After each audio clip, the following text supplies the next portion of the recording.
Caríssimas senhoras e senhores, queridos irmãos do Ideal Espírita Cristão, boa noite para todos. É com muita alegria que estamos aqui mais uma vez reunidos para a realização do programa que favorece o estudo das cartas de Paulo. Hoje, especificamente, nós vamos trabalhar o 25º estudo, com o tema Injustiça Temporária. Nós estamos trabalhando, queridos amigos, aproveito para dar boa noite a todos os internautas neste momento que estão vinculados ao trabalho da transmissão da Rede Amigo Espírita, como também da Rádio Brasil Espírita de Maceió, os nossos amigos que se encontram no chat, na transmissão, que eles possam contribuir lançando perguntas e favorecendo o debate. Então, vamos todos juntos trabalhar. Nós estamos trabalhando, vamos recordar, que ficamos um período, a interrupção face ao final do ano, férias e etc. Nós interrompemos o trabalho 24º estudo, fizemos uma leitura da carta de Paulo aos Romanos nos seus primeiros movimentos do capítulo 3. E eu vou, obrigatoriamente, fazer a leitura do versículo 1º ao versículo 8º, para que a gente possa estabelecer a sintonia com o que foi trabalhado no último estudo, e a gente partir para os projetos da noite com essa temática injustiça temporária. Então, amigos, eu peço a vocês a paciência para que eu possa fazer a leitura da carta. Aqueles que estão em casa, que puderem abrir o Evangelho, especificamente no capítulo aos Romanos, capítulo 3, mas aqueles que não puderem, eu vou colocar a imagem na tela. Combinado? Então vamos lá. Primeiro versículo. Qual é logo a vantagem do judeu? Ou qual a utilidade da circuncisão? Muita. Em toda maneira. Porque, primeiramente, as palavras de Deus lhe foram confiadas. Pois que, se alguns foram incrédulos, a sua incredulidade aniquilará a fidelidade de Deus?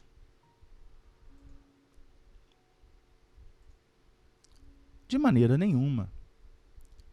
Sempre seja Deus verdadeiro e todo homem mentiroso, como está escrito, para que sejas justificado em tuas palavras e venças quando fores julgado.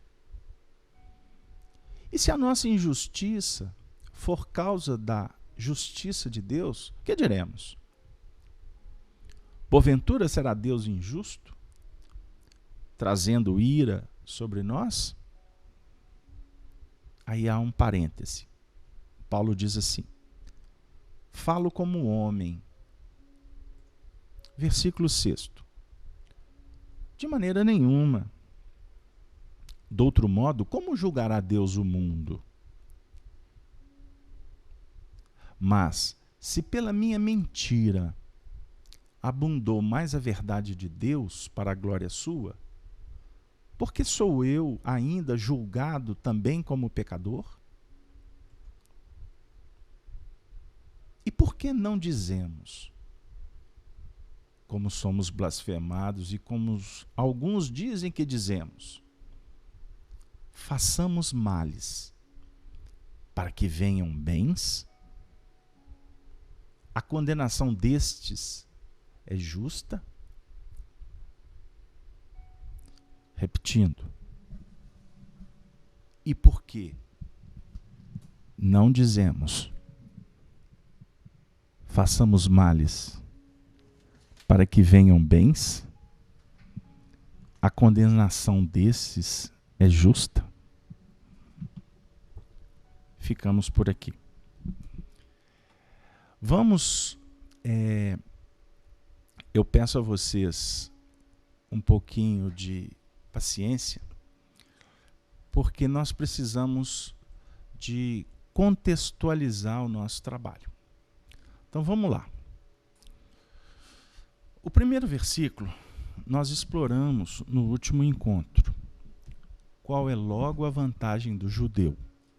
Ou qual a utilidade da circuncisão? Nós exploramos esse assunto trazendo para as reflexões de foro íntimo a condição de judeu e a condição de gentio. Sem historiografar, sem contextualizar, porque senão o estudo pode ficar cansativo, mas relembrando que simbolicamente, trazendo para a atualidade essa carta, o judeu representa aquela condição intelectual, informativa do indivíduo que já conhece a letra. O gentio, no mesmo diapasão, é aquele que não conhece a lei. Ele faz a própria lei. E a avaliação, ela se dá em foro íntimo quanto à dificuldade ou à facilidade em lidar com os desafios da vida. Quando sabemos, em tese, é mais fácil escolher. Quando não sabemos, nós empiricamente teremos que decidir e iremos coletar o resultado dessa escolha. Como se estivéssemos entrando num quarto escuro. E ali nós vamos ter que descobrir tudo que tem lá dentro.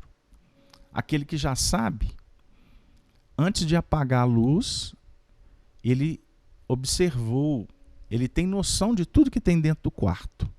Então, se apagar a luz, ele vai entrar e, em tese, ele vai saber aonde estão os objetos.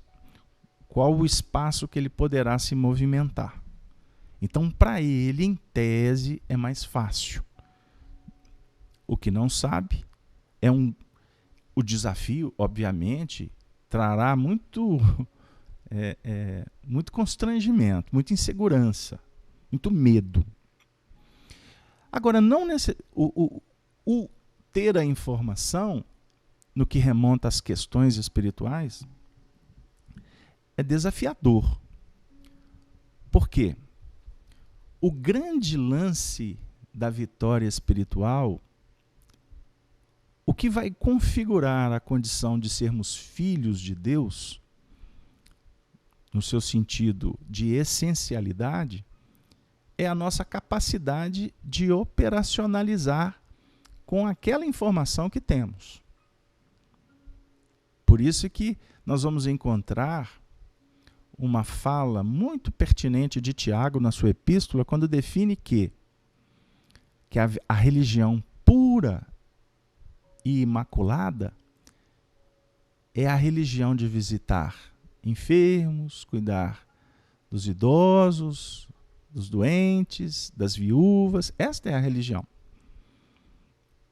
No seu sentido de atender os princípios do bem. Definindo a nossa condição de discípulos.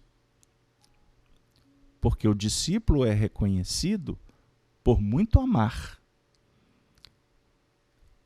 O mestre ou o que o mestre propõe?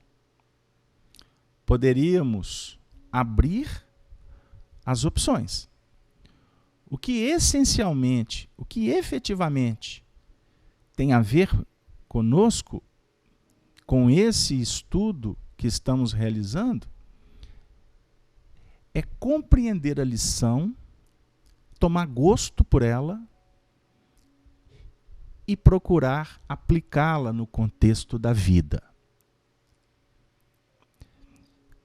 E o grande movimento do tomar gosto, ou seja, de aprimorar o sentido das nossas escolhas, das nossas ações, é que o próprio sentimento vai se engrandecendo, vai se aprimorando. A partir do momento em que você faz, recolhe frutos, se autoprograma para fazer de novo, se adequa ao novo movimento e vai percebendo que o aprendizado ele é perene.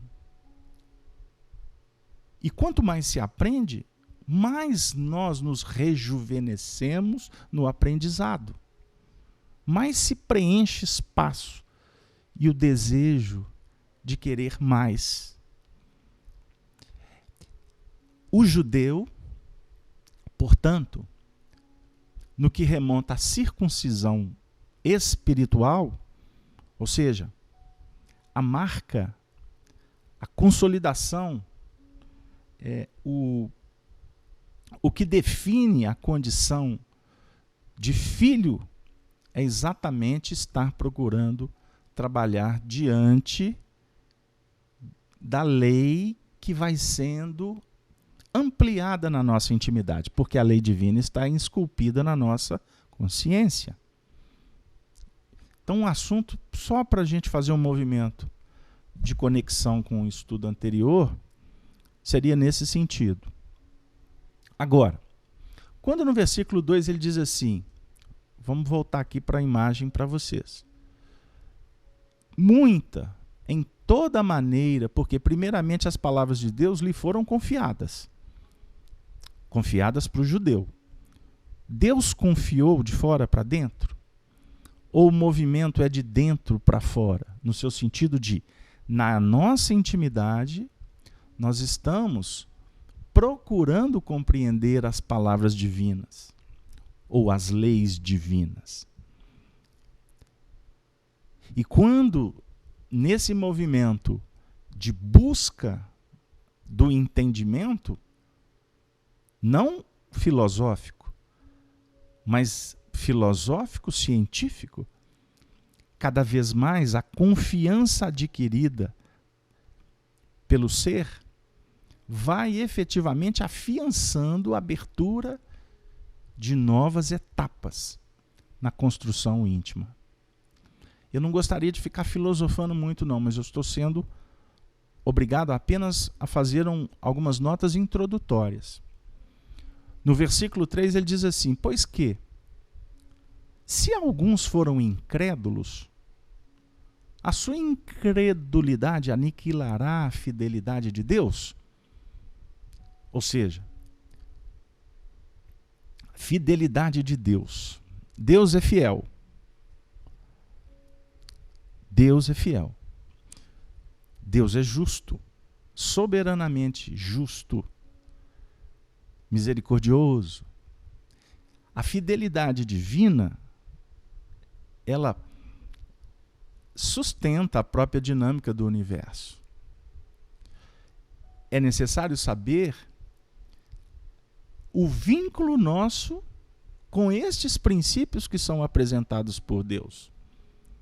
O vincular-se ao que está sendo o chamamento, o atender o chamamento que vem do alto.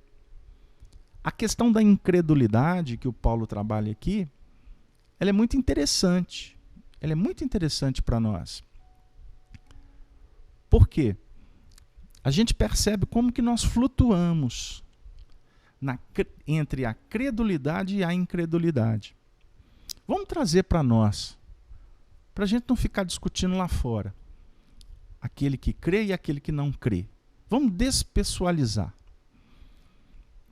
Quando nós nos tornamos crentes, quando nós confiamos, quando nós nos resignamos, quando nos fazemos obedientes, observemos como que a vida flui. Ela abre porta. Por quê? A confiança aqui é uma confiança dinâmica. A resignação e a obediência são projeções íntimas que respaldam a coragem do fazer, do esperar, do receber, do atender, do ser acolhido, do acolher. Movimentamos num campo que favorece, por exemplo, entendimento, maturidade, quanto a alguns valores que a gente costuma deixar à margem do caminho. Eu me refiro, por exemplo, à simplicidade. Quando nós abrimos mão da simplicidade, ou seja, quando a gente procura sofisticar, nós criamos alguns sistemas, adotamos algumas práticas que criam muito mais dificuldades do que efetivamente poderia ser a dinâmica do trabalho com mais foco, com mais objetividade. A caminhada poderia ser mais curta, mais breve, menos dolorosa. Aí, eu sempre lembro dessa história, quando eu falo de simplicidade e de sofisticação, eu me recordo do Chico Xavier, quando ele falava que o problema está realmente quando a gente quer entrar nessa dinâmica. A gente quer trabalhar abrindo mão do que é necessário para embrenhar nos planos do supérfluo. Aí ele diz assim, o Chico, que o Senhor da vida fala no Evangelho sobre alimentação baseada no pão. Né? Ele usa o pão como um símbolo muito bonito. Na ceia ele distribui pão, não é verdade? Aí o Chico diz assim, o Senhor fala do pão. Nós não ficamos satisfeitos com o pão, a gente quer mais. A gente quer o sanduíche. Então a gente abre o pão. É um exemplo do Chico muito, muito apropriado. Porque quando você parte o pão, ele já virou sanduíche. Pode ser um sanduíche de vento, mas é sanduíche. Não é? Então, se a gente entender a importância de se verificar na vida o que é necessário, do que é sofisticação que atende ao nosso egoísmo, à nossa vaidade, e nesse entendimento optar por procedimentos mais coerentes, que vão trazer mais ajustes, equilíbrio, por certo, a gente deixa de sofrer. Aí a vida passa a ser mais, portanto, justa. Seremos mais fiéis, porque Deus é fiel, Deus é justo. E sendo fiéis como filhos, é uma expressão muito utilizada no Evangelho. Por exemplo, filhos do Altíssimo, filhos da luz. O Paulo usa essa expressão também. Jesus utiliza, Pedro utiliza, filhos da luz. A definir que nós somos imagem e semelhança daqueles que são verdadeiramente a imagem do Senhor. E quando fala-se imagem e semelhança, nós não estamos aqui perdidos dentro do Evangelho. Porque esse movimento da luz ele se inicia nas Escrituras no primeiro capítulo do livro Gênesis. O capítulo Gênesis. E disse Deus, haja luz. Então nós somos, no versículo 12 do primeiro capítulo de Gênesis, vou abrir aqui rapidinho, só para a gente contextualizar aqui e não ficar parecendo que a gente está inventando, né? No capítulo 1, a partir do versículo 24 da criação dos seres viventes, que diz assim: produz a terra alma vivente conforme a sua espécie, gado, répteis, etc. Aí eu vou pular, para não cansá-los. No versículo 26, o texto diz assim: e disse Deus, façamos o homem. E disse Deus, primeira pessoa. Olha a frase. Façamos. Ué, não estava na primeira, agora já não é na primeira. Façamos o homem à nossa imagem, conforme a nossa semelhança. E domine sobre os peixes do mar, e sobre as aves dos céus, e sobre o gado, e sobre toda a terra, e sobre todo o réptil que se move sobre a terra. São expressões que precisam de ser trabalhadas com muito cuidado, à luz da doutrina espírita. E nós temos hoje elementos para entender que esse texto aqui ele está se referindo à criação do orbe. Historicamente, sim. Mas a nossa história, a trajetória evolutiva de cada um, ela sempre terá uma conexão, nós deveremos sempre fazer associação com a dinâmica da criação divina. O que eu quero dizer? Que cada ser em evolução, ele perpassa uma trajetória semelhante à do outro. Embora, em determinados ciclos, há variação que vai, inclusive, definir a posição espiritual de cada um. O que quer dizer com isso? Que nós vamos aprender as lições mediante a um envolvimento de sensibilização e de aplicação. Nós nos tornamos sensíveis à luz, depois nós vamos metabolizar a luz. Nós vamos nos engrandecer na luz. Nós vamos nos fazer luz. Aí, eis um pouco do motivo que o Emmanuel inicia o livro Pensamento e Vida falando que a nossa mente é um espelho. Que a nossa mente é o espelho da nossa alma. Então aqui, a imagem e semelhança da nossa realidade.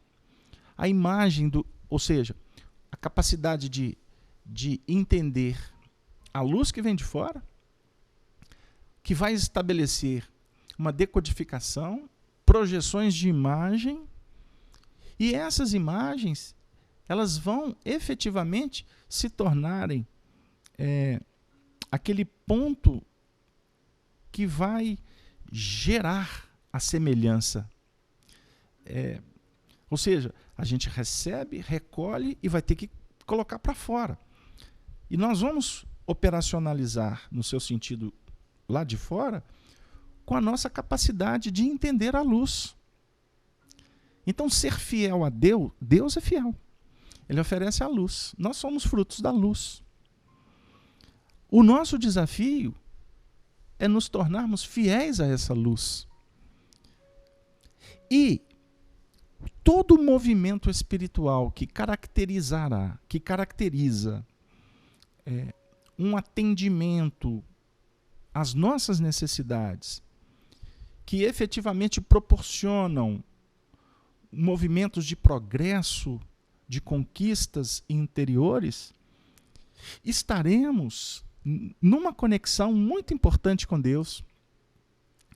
Seremos o quê? Verdadeiros nas nossas buscas. Tanto que o Paulo, no versículo 4, diz assim: sempre seja Deus verdadeiro e todo homem mentiroso, como está escrito, para que sejais justificado em tuas palavras e venças quando fores julgado. Ele propõe para nós que nós seremos justificados pelas nossas obras. E todo movimento, toda obra edificada, conforme eu estava me referindo há pouco, que tiver a ver com os teus sonhos legítimos, com os princípios que estão norteando a sua vida e que estão efetivamente sendo operacionalizados e trazendo, portanto, conforto, paz, significa que nós estaremos operacionalizando em bases de justiça. A Kátia Souza está dizendo assim no chat: quando eu era pequena, discutia com as pessoas, porque eu falava que era perfeita, porque meu pai é perfeito. Kátia, muito obrigado pela sua participação. Observe o que você colocou quando criança. Você dizia que você era perfeita. E você era perfeita. Agora, eu pergunto a você, Kátia, por que você não é mais perfeita? E ela está dizendo aqui ainda no chat que ela tinha, na época, 7 anos. Kátia, você era perfeita? Você é perfeita. Você é uma imagem perfeita da semelhança que você consegue estabelecer pelos princípios que motivam a sua vida, semelhança daqueles que representam para nós luz decodificada que vem de Deus. Eu quero dizer, entre outras palavras, para nós, na Terra, qual é o tipo mais perfeito de evolução para nós? Questão 625 de O Livro dos Espíritos. Jesus. Jesus é o tipo mais perfeito, é o modelo para nós seguirmos. Então, ele é um sol, já que a gente está falando de luz. Na definição de Emmanuel, poeticamente, Emmanuel diz que Jesus é o sol da imortalidade. Temos um texto aqui, eu me recordei dele. Deixa eu ver se eu consigo achar rápido. Vinha de luz. Deixa eu ver se eu acho fácil, tá, gente? Se eu não estiver enganado. Não, é ele mesmo. Posso? Vocês me permitem? Vinha de luz é o prefácio. E prefácio de Emmanuel, eu sou um admirador, estudo os prefácios e tem um livro pronto, editado pela União Espírita Mineira, agora será editado por uma outra editora que eu não vou anunciar, que é intitulado Prefácios de Emmanuel, onde eu recolhi todos os prefácios que o Emmanuel fez nas obras psicografadas do Chico, reuni todos os prefácios em um livro só. Coloquei versículo, título, ficou assim muito legal. Então, por isso é que os textos ficam assim bem pertinho aqui da memória atual. Brilha a vossa luz. Livro Vinha de Luz. Meu amigo, no vasto caminho da terra, cada criatura procura o alimento espiritual que lhe corresponde à posição evolutiva. Imagem. A abelha suga a flor. O abutre reclama despojos. O homem busca emoções. Mas ainda mesmo no terreno das emoções, cada espírito exige tipos especiais. Há sofredores inveterados que outra coisa não demandam além do sofrimento. Pessimistas que se enclausuram em nuvens negras, atendendo a propósito deliberado durante séculos. Suprem a mente de torturas contínuas e não pretendem construir senão a piedade alheia, sob a qual se comprazem. Temos os ironistas e caçadores de gargalhadas que apenas solicitam motivos para os sarcasmos de que se alimentam. Observamos os discutidores que devoram páginas respeitáveis com o único objetivo de recolher contradições para sustentarem polêmicas infindáveis. Reparamos os temperamentos enfermiços que sorvem tóxicos intelectuais através de livros menos dignos, com a incompreensível alegria de quem traga envenenado licor.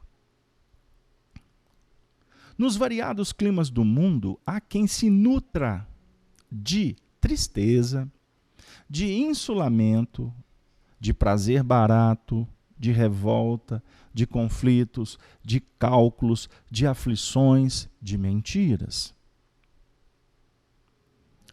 O discípulo de Jesus, porém, aquele homem que já se entendiou das substâncias deterioradas da experiência transitória, pede a luz da sabedoria, a fim de aprender a semear o amor em companhia do Mestre.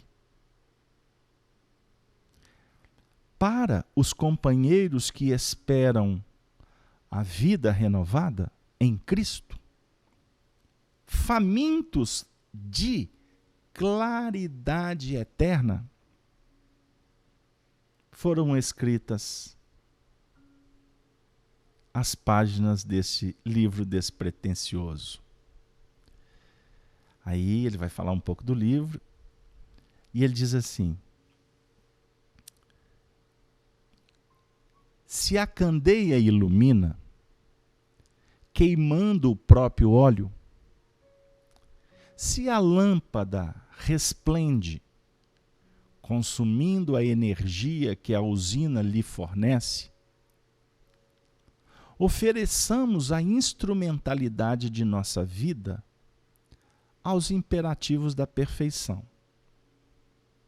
para que o ensinamento do Senhor se revele, por nosso intermédio, aclarando a senda de nossos semelhantes.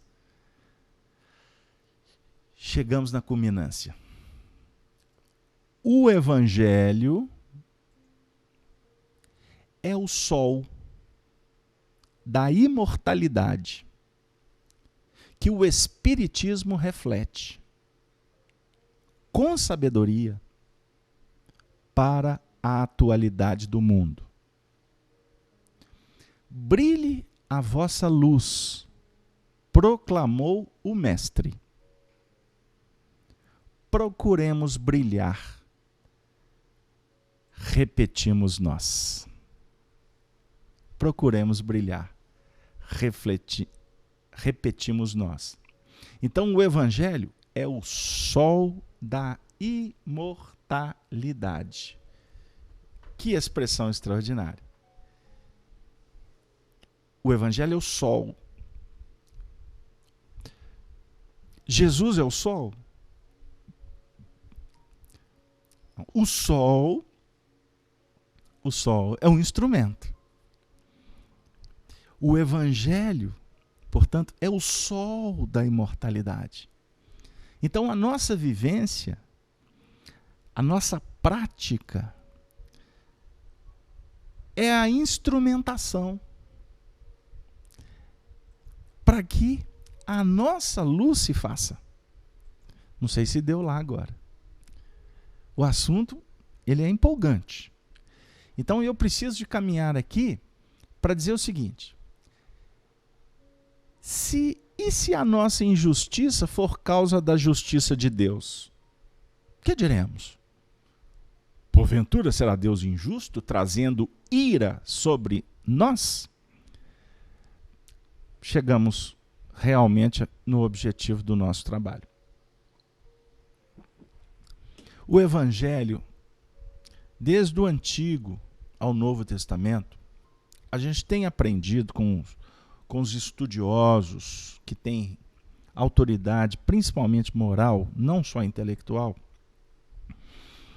que a palavra ira, ela representa a justiça divina. Então observe o que o Paulo está falando. será Deus injusto trazendo ira sobre nós?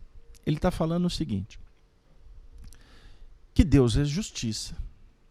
Deus é justiça plena. Então, se nós aplacarmos a injustiça, Deus vai responder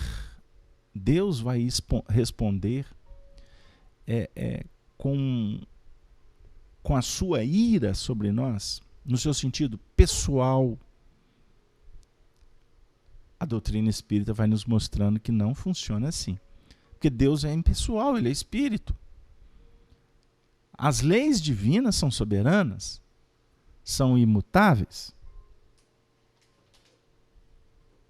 Nesse sentido, nós somos obrigados, para sermos fiéis à doutrina espírita, nós somos obrigados a citar o capítulo 3º do livro A Gênese, onde nós vamos encontrar nos seus primeiros movimentos Kardec dizendo assim, falando sobre a origem do bem e do mal. Estamos dissecando a ira de Deus.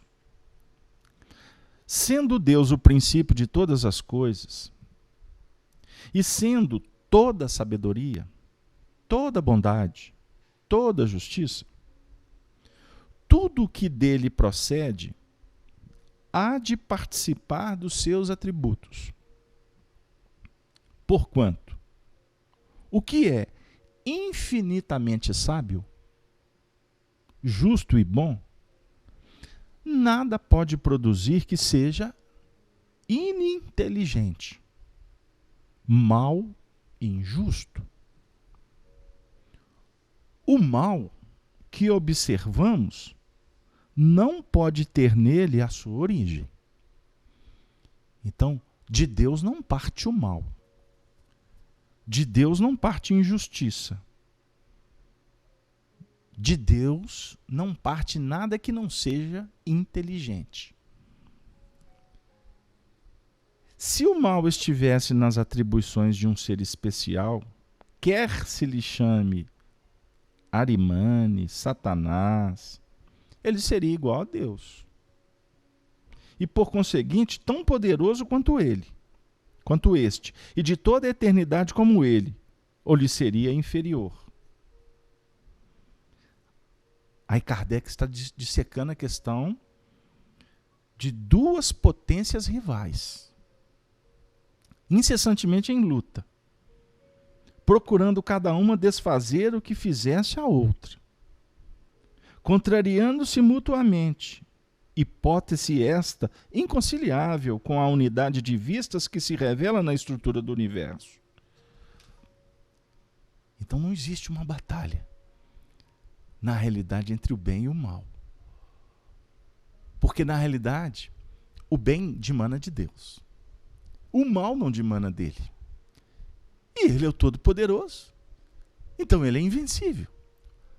Ele, no seu sentido pessoal, de individualidade, não. Espiritualmente, o bem é invencível. O mal existe, sim, e tem uma causa. Afirma Allan Kardec, os males de toda a espécie, físicas ou morais, que afligem a humanidade, formam duas categorias que importa distinguir. Primeira, a dos males que o homem pode evitar. Segunda, e há dos que lhe impedem da vontade. Então existe o mal que o homem pode evitar e o mal que não depende da vontade dele. O que independe da vontade dele, Kardec fala sobre, por exemplo, os flagelos naturais.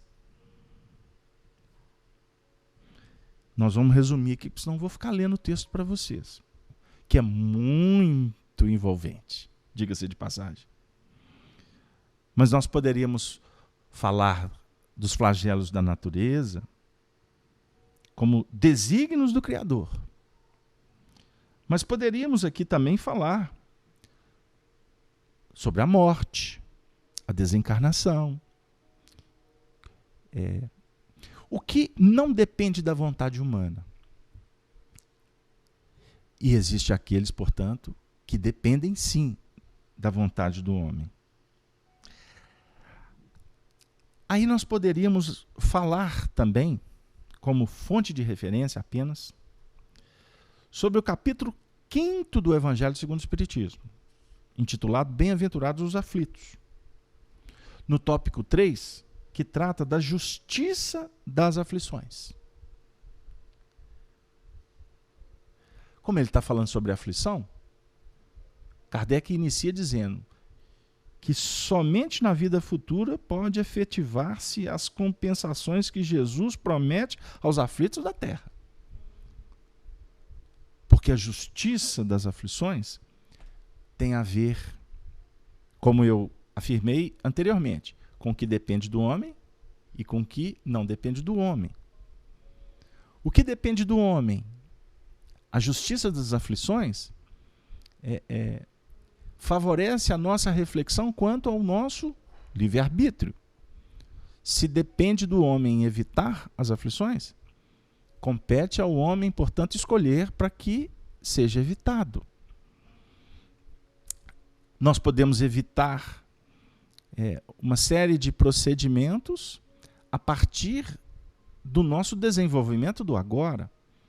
A definir, por exemplo, que se eu estou sentindo ameaçado, eu tenho que fazer alguma coisa para evitar que essa ameaça se consolide. Concorda? Mas de onde partiu? De onde surgiu o que me ameaça? Muitas vezes não está na nossa capacidade de mensurar ou de atingir a causa. Aí a doutrina espírita vai falar para nós sobre que as aflições, as dificuldades da vida, existem causas atuais e existem causas anteriores. No que remonta às causas atuais, nós temos, por exemplo, pagado preços altíssimos por conta das nossas escolhas nessa atual existência. Quantos homens caem por sua própria culpa? Quantos são vítimas de sua imprevidência, de seu orgulho, de sua ambição? Afirma Kardec. Quantos se arruinaram por falta de ordem, de perseverança, pelo mal proceder ou por não terem sabido limitar seus desejos? Quantas uniões desgraçadas porque resultaram de um cálculo de interesse ou de vaidade nas quais o coração não tomou parte alguma? Quantas dissensões e funestas disputas se teriam evitado com um pouco de moderação e menos suscetibilidade? Quantas doenças e enfermidades decorrem da intemperância e dos excessos de todo gênero?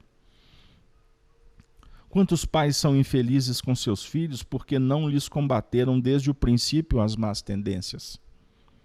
Por fraqueza ou indiferença, deixaram que neles se desenvolvesse os germens do orgulho, do egoísmo e de tola vaidade, que produzem a secura do coração?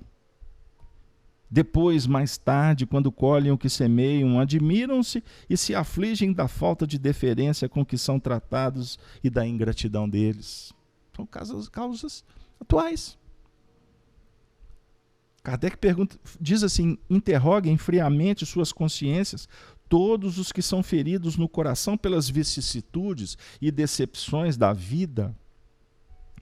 Remontem passo a passo a origem dos males que os torturam e verifiquem se, as mais das vezes, não poderão dizer: se eu houvesse feito ou deixado de fazer tal coisa, não estaria em semelhante condição. A quem então há de o homem responsabilizar por todas essas aflições, senão a si mesmo? O homem, pois, em grande número de casos, é o causador de seus próprios infortúnios. mas, em vez de reconhecê-lo, acha mais simples, menos humilhante para a sua vaidade acusar a sorte, a ira de Deus, a providência, a má fortuna, a má estrela, ao passo que a má estrela é apenas a sua incúria. Terminando, os males dessa natureza fornecem indubitavelmente um notável contingente ao cômputo das vicissitudes da vida. O homem as evitará quando trabalhar por se melhorar moralmente, tanto quanto intelectualmente.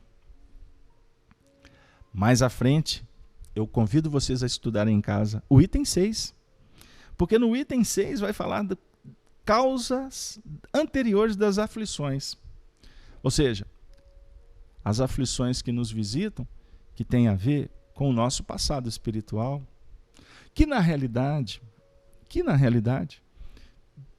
esse texto lido do item 5, que remonta às causas atuais das aflições, as causas anteriores, na realidade, têm tudo a ver com essas causas, com essa listagem que Kardec promoveu para nós, porém em vidas pregressas, quando fomos irresponsáveis, indolentes, indiferentes, rebeldes, lá atrás.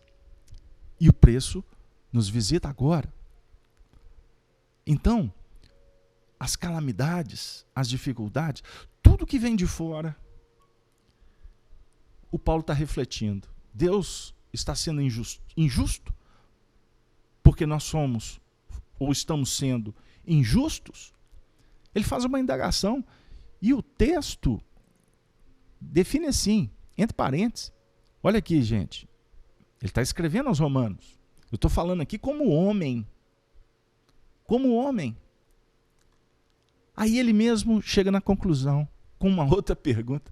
De maneira nenhuma. De maneira nenhuma. Do outro modo, como julgará Deus o mundo? Ele não pode ser injusto com um e injusto com o outro. Deus não está julgando quem quer que seja. Aí o Paulo diz assim, no versículo 7, mas se pela minha mentira abundou mais a verdade de Deus para a glória sua, por que sou eu ainda julgado também como pecador? E por que não dizemos, façamos males para que venham bens? A condenação destes é justa? Ele está se referindo a uma expressão do Evangelho extraordinária que Jesus trouxe para nós. Que os escândalos são necessários. Os escândalos são necessários. Mas ai de quem os pratica. A definir que a justiça divina, ela é soberana. E é muito interessante porque ela propõe para nós, a justiça divina propõe para nós o progresso. Porque o homem tem que progredir.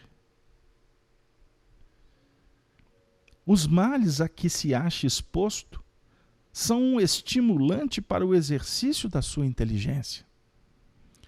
Está no livro Gênesis. Kardec está dizendo isso aqui para nós. De todas as suas faculdades físicas e morais, incitando-o a procurar os meios de evitá-las. Se ele nada houvesse de temer, o homem, nenhuma necessidade o induziria a procurar o melhor. O espírito se lhe entorpeceria na inatividade. Nada inventaria nem descobriria. Kardec conclui dizendo: a dor é o aguilhão que o impele para frente. O aguilhão, não é? Aquele ferro que antigamente, né? Em alguns lugares pode usar até ainda usar, né? Coloca aquele aguilhão para guiar o animal, para ele seguir na direção que o homem quer. Se ele mexer, vai feri-lo. Então ele está dizendo que o aguilhão é que impele para frente, na senda do progresso, o aguilhão é a dor. É a dor. É a ira de Deus. Então, nós estamos inclusive estudando esses aspectos agora nas quintas-feiras, no estudo do Livro dos Espíritos na FEAC. Foi objeto do nosso último estudo. Estou até aqui marcadinho, que bonitinho. Eu fiz esse estudo semana passada. Sobre a condição de seguir a fieira do mal para chegar ao bem. E os Espíritos, na questão 120, diz que nós não temos que seguir pela fieira do mal, mas nós passamos, sim, pela fieira da ignorância. Optamos pela ausência do bem, que é o mal, por ignorar a importância do bem, o valor extraordinário do progresso. Então, nós estamos num momento decisório da nossa evolução, um momento de extremo valor que passa a humanidade nesse período de tanta prova, de tanta verificação, porque está havendo uma verdadeira seleção. Muitas vezes nós espíritas incorremos naquela reflexão que fala da seleção que se dá por espíritos, não é?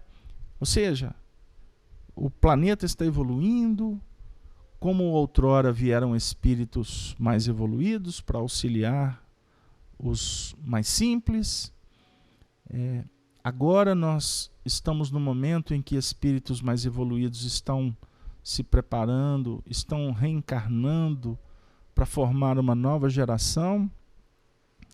Espíritos retrógrados, rebeldes, indiferentes ao bem, sendo envolvidos, convidados para habitação em outros planetas, para viver dificuldades, face à opção em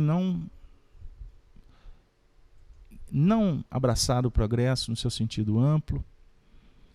Mas eu convido você, amigo cristão,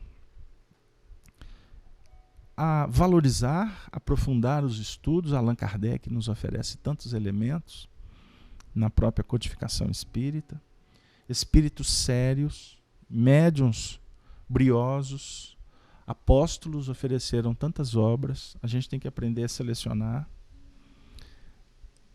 que nos elucidam sobre esses aspectos, que são mais do que verdadeiros. Mas nós estamos aqui estudando as cartas de Paulo, procurando resgatar o espírito destas cartas. Paulo, conforme a gente trabalhou em tantos estudos aqui anteriormente, a obra Paulo Estevão, psicografada por Chico Xavier na década de 40, nos elucida tantos aspectos que a história não conhecia. As cartas de Paulo, na realidade, são cartas do Cristo. São cartas endereçadas à comunidade. Paulo queria estar junto com os cristãos, com aquele movimento de cristianismo que estava nascendo, tantas comunidades em várias partes ali da Ásia, da Europa, do mundo antigo. Mas ele não podia estar em todas as partes. Não, naquela época, impossível.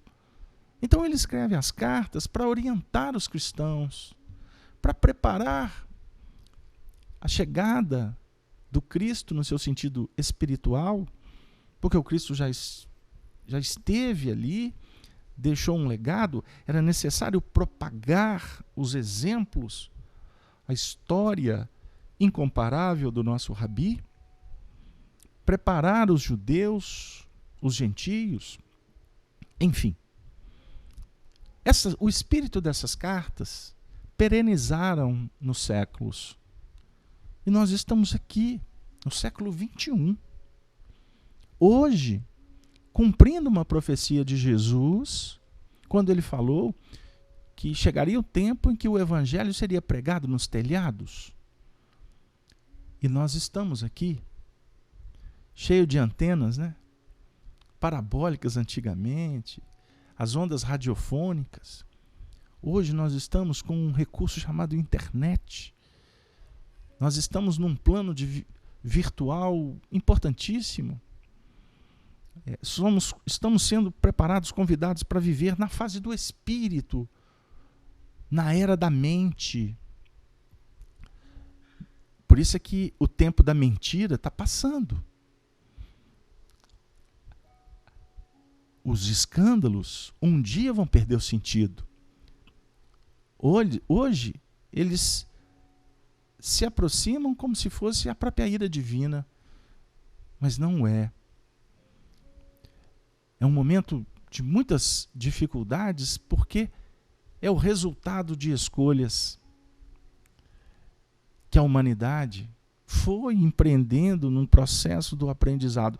Por isso que o sentido das cartas hoje divulgadas ao nível da internet, estudos aqui tão singelos como o nosso, que atingem milhares de corações, o nosso compromisso aqui com os espíritos é muito mais voltado para a parte íntima.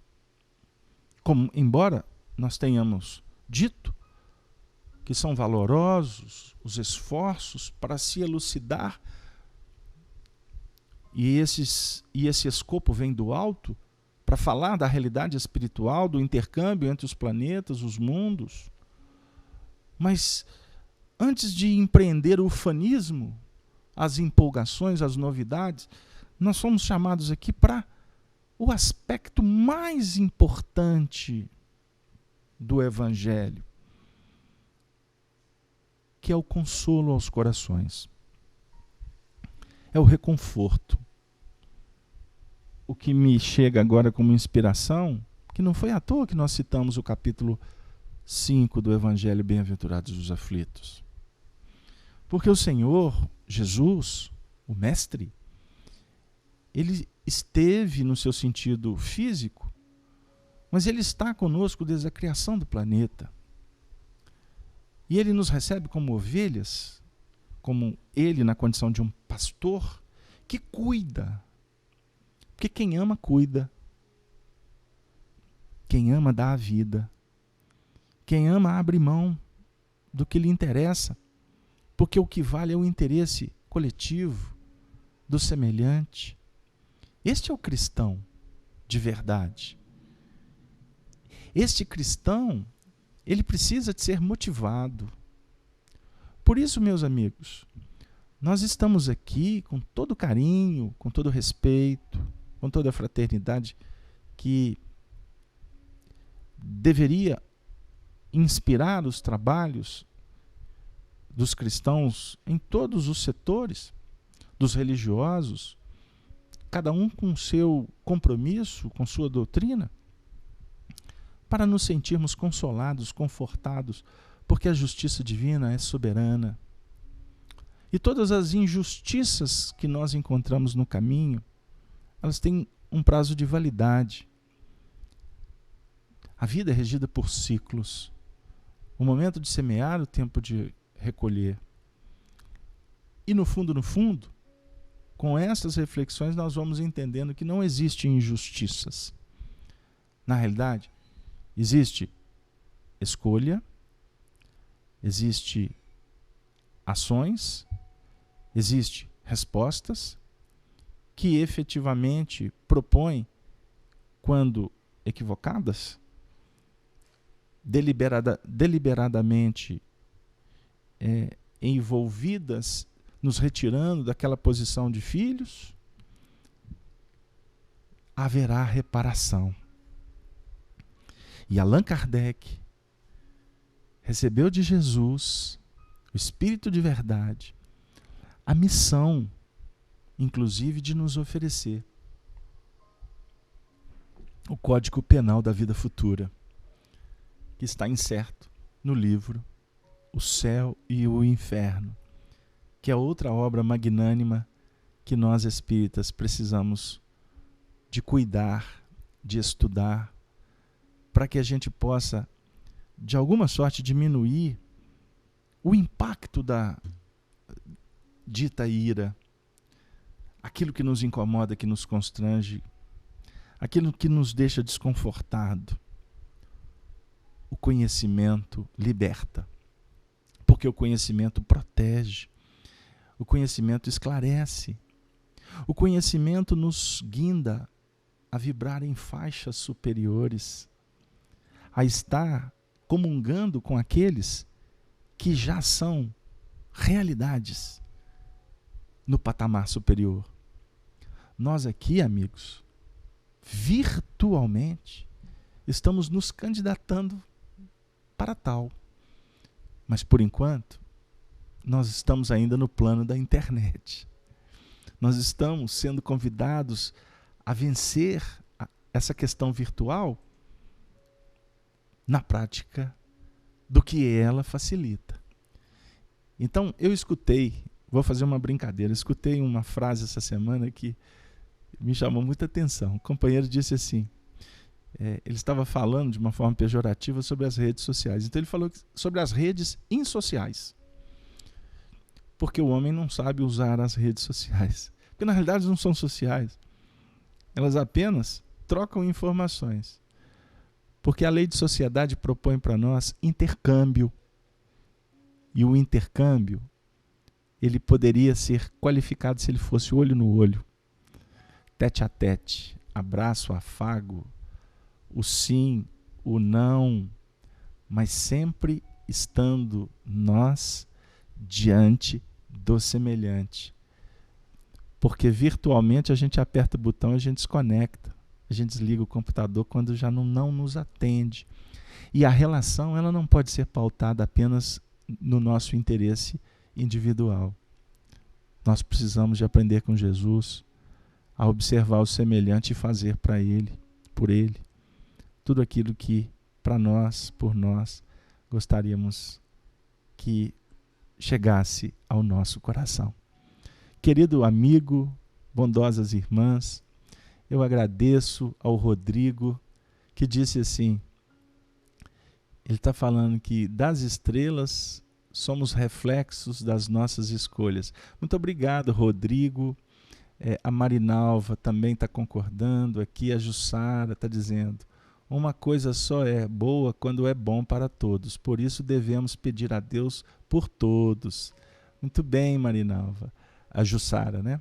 A Cátia está dizendo, verdade, eu hoje sei que vim com maravilhosas oportunidades e como fiz más escolhas e deixei meu ego comandar. Tive retornos imediatos, aqui mesmo. Graças a Deus nunca deixei de ser espírita. Isso aí, Kátia, ai de nós se não fosse a doutrina, não é verdade? E aí nós temos participações aqui super interessantes. Fernando Henrique, muitos humanizaram e humanizam o Criador, mas como Jesus nos ensinou, Ele é o nosso Pai. É isso aí, amigos. Puxa vida, tanta ponderação, tanta colocação poética, inspirada. A gente agradece a todos. Nós gostaríamos de agradecer a Deus, a espiritualidade, a você que nos acompanhou, a razão de ser do nosso trabalho também, a audiência de todos vocês. Gostaria de convidar a todos a acessarem a Rede Amigo Espírita na página do YouTube, no Google, curtirem lá, porque é extremamente valioso a sua participação no contexto do nosso trabalho. Já atingimos 91 mil inscritos na conta do YouTube. Muito importante, porque quanto maior o número de pessoas, mais a doutrina espírita vai se projetando e ganhando espaço dentro do mecanismo da internet, que hoje é uma ferramenta valiosíssima para que a gente possa levar essa mensagem de consolo, de esperança, de fé, de vida, de espiritualidade. Que Jesus nos inspire para sermos simples, para sermos trabalhadores, para sermos amorosos, para sermos amigos, sermos confidentes, sermos românticos, sermos produtivos, sermos espíritos. O mundo nos conclama para ter alguma coisa. Jesus nos convida para sermos filhos da luz. Eu agradeço de coração, convidando a todos para os nossos futuros programas, através desta rede maravilhosa que é a Rede do Bem. Uma boa noite para todos e com a saudação saudosa, ficamos tanto tempo sem realizar o trabalho, eu me despeço dizendo: Ave, Ave, Ave Cristo. Que assim seja. Valeu. Um beijo no coração dos amigos das Minas Gerais.